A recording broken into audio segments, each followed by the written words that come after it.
Hello sa inyong lahat. Kamusta po kayo? Aplikasyon, Acts chapter 1 verse 9. Habang naghihintay tayo sa pagbabalik ng Panginoong Hesukristo, tayo ay dapat maging aktibo sa mga gawain ng Diyos.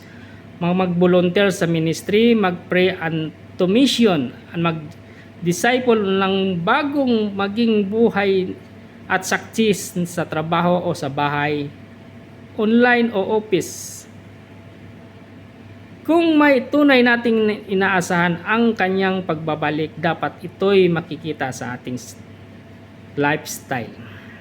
Challenge, huwag tayong masumpungang walang ginagawa. Minsan parang church member lang tayong inspector at hindi participant. Pero ngayong alam na natin ang kalooban ng Diyos, tayo'y inaanyahang tumayo, kumilos, gumawa ayon sa kanya kapangyarihan ng ibinigay na banal na Espiritu.